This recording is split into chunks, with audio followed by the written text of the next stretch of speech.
नमस्कार, खबर तो समझिए देख रहे हैं आप। आपके साथ मैं हूं शिप्रा झा। अपने खास बुलेटिन खबर तो समझिए में आपको खबर दिखाएंगे, खबर के मायने भी समझाएंगे। लेकिन सबसे पहले बागेश्वर बाबा का गाया सोहर सुनिए, फिर बात बाबा से जुड़ी खबर की ही करेंगे और समझाएंगे भी।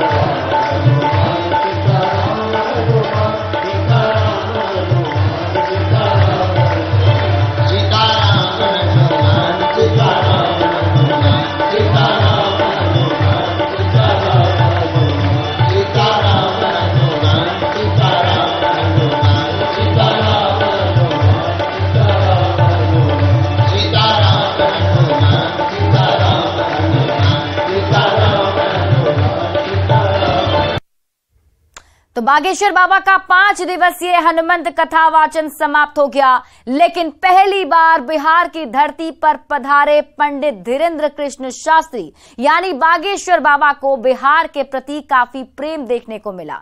कथा वाचन के आखिरी दिन बाबा ने कई बार बिहार और बिहार के लोगों का नाम लिया और अलग अंदाज में जवाब भी दिया।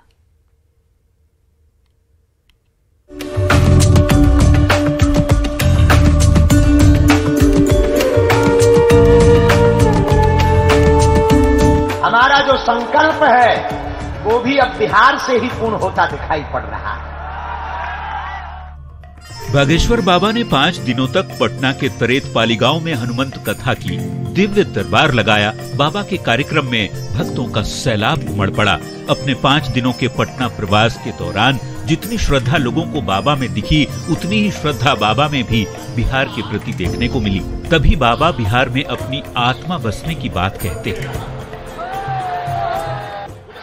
सब हमारी आत्मा हो, जब तक हमारे तन में प्राण रहेंगे तब तक हम बिहार आते रहेंगे। बाबा के आने के बाद से ही सियासत भी खूब हुई। कुछ असामाजिक तत्वों ने बाबा के पोस्टर तक फाड़ डाले, पोस्टर पर काली पोत डाली। तो कथा के मंच से बाबा ने ऐसे लोगों को कुछ इस अंदाज में जवाब दिया। पोस्टर फाड़ सकते हो, लेकिन जो बिहार के वासियों के हृदय में बैठे हुए हैं बागेश्वर धाम, उसमें कहां से तुम निकालोगे। बागेश्वर बाबा अक्सर कथा वाचन के दौरान वहां मौजूद श्रद्धालुओं को पागलों कहते हैं। आखिर लोगों को पागल क्यों बाबा कहते हैं, तो उसका मतलब भी बाबा ने आखिरी दिन की कथा के बाद लोगों को समझाया। पागल का मतलब मेंटल नहीं कहलाता है।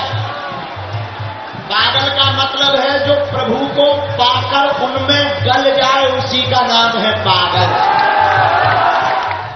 बागेश्वर बाबा ने कथा की समाप्ति श्रद्धालुओं को एक शायरी सुनाकर की और इस अंदाज में कहा कि वे जल्द दोबारा बिहार आएंगे।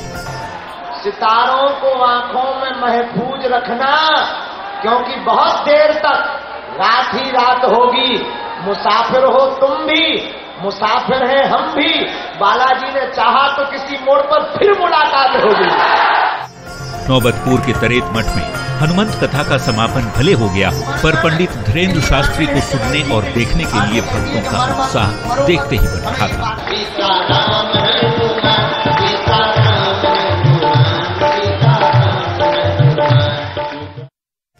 बाबा से मिलने मिथिला नगरी सीतामढ़ी से एक भक्त अनोखे अंदाज में कथा स्थल पर पहुंचे। टुनटुन दास जी महाराज नाम के बाबा के भक्त अपने शरीर पर मिट्टी लगाए, हाथों में भगवा झंडा और शंख बजाते कथा स्थल तक पहुंचे। कुछ ऐसी ही तस्वीरें भावुक करने वाली भी देखने को मिली। न्यूज़ 18 के लिए पटना से विनीता मिश्रा के साथ ब्यूरो।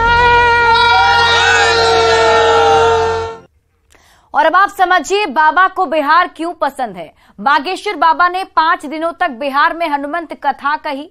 5 दिन बाबा को लेकर बिहार के लोगों में दीवानगी दिखी। 5 दिन बाबा के होटल के बाहर हजारों की भीड़ जमा रही। कथा स्थल पर हर समय लाखों भक्त मौजूद रहे। लोगों पर 40 डिग्री से ज्यादा टेम्परेचर का भी कोई असर नहीं दिखा। समझने वाली बात यह है कि बाबा ने अब तक अपने प्रति इतनी दीवानगी नहीं देखी होगी। बाबा की कथा में अब तक इतने श्रद्धालु नहीं पहुंचे होंगे। लोगों की आस्था देखकर बाबा गदगद दिखे। बाबा ने बार बार कहा कि वो बिहार के लोगों का प्रेम पाकर अभिभूत हैं और बागेश्वर बाबा ने कहा कि वो बार बार बिहार आते रहेंगे, लोगों से मिलते रहेंगे। बढ़ते हैं आगे और अब बात करेंगे 5 दिन तक बिहार में हनुमंत कथा कहने के बाद बागेश्वर बाबा वापस लौट गए, लेकिन अपने पीछे छोड़ गए ऐसी यादें जो बिहार के लोग शायद ही कभी भूल पाएंगे। 13 मई 2023 बिहार में बागेश्वर बाबा का पहला दिन।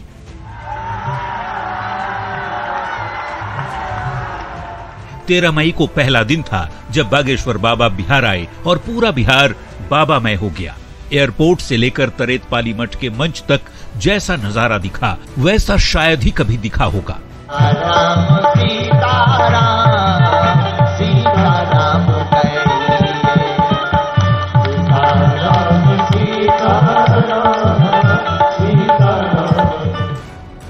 दूसरे दिन तो बाबा का सुरूर बिहार के लोगों के सिर चढ़कर बोलने लगा। ऐसा लगा जैसे पंडाल में जन समुद्र उमड़ पड़ा हो। कोई हादसा ना हो इसलिए बाबा को समय से पहले ही कथा समाप्त करनी पड़ी। जितने लोग बिहार में हैं, आपको गौरव होना चाहिए कि बिहार में रहने वाले बिहारी लोग जितने हैं, समूचे भारत में और पूरी दुनिया में उससे ज्यादा भी बसे। दूसरे दिन उमड़ी भक्तों की भीड़ को देखते हुए तीसरे दिन की कथा पर भी संशय दिखा। दिव्य दरबार की तो बात ही छोड़िए, लेकिन भक्तों का अपार प्यार बाबा को मंच तक खींच लाया। बाबा ने हनुमंत कथा भी कही और दिव्य दरबार भी लगा दिया। झटका बन के अकड़ जाता है, पूरे शरीर में उसे दिक्कत हो जाती है। पूर्ण आराम धाम से लगेगा, डॉक्टरी सलाह बंद नहीं करना है। दिव्य दरबार में बाबा ने जिन लोगों की पर्चियां निकाली वो तो जीवन भर उस क्षण को भूलेंगे नहीं। जिन्होंने भी टीवी पर वो सब कुछ देखा वे भी बागेश्वर बाबा के दीवाने हो गए। घबराओ मत, चिंता मत करो, जाओ, आप सबके घर पर बागेश्वर बालाजी की सेना पहुंच जाएगी। अब बागेश्वर बाबा की हनुमंत कथा का मात्र 2 दिन बचा हुआ था। बिहार के कोने कोने से लोगों की भीड़ तरेतपाली मठ पहुंच रही थी। बाबा ने भी कभी भोजपुरी में लोगों को गुदगुदाया, बिहार हमारा है हो, सब ठीक बार हुआ।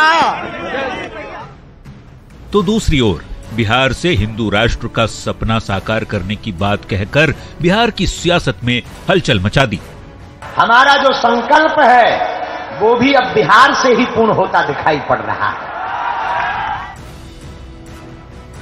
अब आई वो घड़ी, वो दिन जब बाबा को वापस बागेश्वर धाम लौटना था। 5वें दिन आते आते जितना मोह बिहार के लोगों को बाबा से हो गया था, बाबा भी बिहार के लोगों के प्रेम पाश में बंध चुके थे। आप सब हमारी आत्मा हो, जब तक हमारे तन में प्राण रहेंगे तब तक हम बिहार आते रहेंगे। बागेश्वर बाबा 5 दिन तक बिहार में हनुमंत कथा कहने के बाद वापस लौट गए, लेकिन लोग बस यही कह रहे हैं कि बाबा तुम्हारी याद बहुत आएगी। न्यूज़ 18 के लिए पटना से विनीता मिश्रा के साथ ब्यूरो रिपोर्ट। और अब आप बाबा के भक्तों के भीड़ के मायने को समझिए। 13 मई को बागेश्वर बाबा के नाम से चर्चित धीरेन्द्र कृष्ण शास्त्री बिहार आए। बागेश्वर बाबा ने बिहार में 5 दिनों तक हनुमंत कथा कही। हनुमंत कथा के पहले दिन करीब 2 से 3 लाख लोग कथा को सुनने के लिए पहुंचे थे। हनुमंत कथा के दूसरे दिन 5 से 7 लाख लोग पहुंच गए। हनुमंत कथा के तीसरे दिन बाबा के दरबार में करीब 3 से 4 लाख लोग पहुंचे, क्योंकि बाबा ने दिव्य दरबार ना लगाने की बात कह दी थी। बाबा ने लोगों से टीवी पर कथा सुनने की अपील भी की थी। बागेश्वर बाबा की अपील के बाद चौथे और 5वें दिन श्रद्धालुओं की भीड़ थोड़ी कम रही। चौथे दिन 2 से 3 लाख लोग कथा सुनने पहुंचे थे, जबकि अंतिम दिन करीब 1 से 2 लाख लोग कथा स्थल पर मौजूद रहे। समझने वाली बात यह है कि बिहार का सबसे बड़ा मैदान है गांधी मैदान। गांधी मैदान में कई ऐतिहासिक रैलियां हो चुकी हैं। सबसे ज्यादा लोग जेपी आंदोलन के समय जुटे थे, तब गांधी मैदान में 5 लाख से ज्यादा लोग जुट गए थे। माना जाता है कि उसके बाद कभी भी गांधी मैदान में इतने लोग नहीं जुट पाए। जेपी के बाद सबसे ज्यादा भीड़ लालू प्रसाद की रैलियों में जुटी थी। उसके बाद प्रधानमंत्री की परिवर्तन रैली में भी करीब 5 लाख लोग जुटे थे। राजनीतिक दलों की इन रैलियों में भीड़ जुटाने के लिए पार्टियां कई जतन करती हैं, लेकिन बाबा की कथा सुनने एक दिन में बिन बुलाए 5 से 7 लाख लोग पहुंच गए। बाबा के भक्तों की ये भीड़ बताती है कि बागेश्वर बाबा में लोगों की कितनी ज्यादा आस्था है।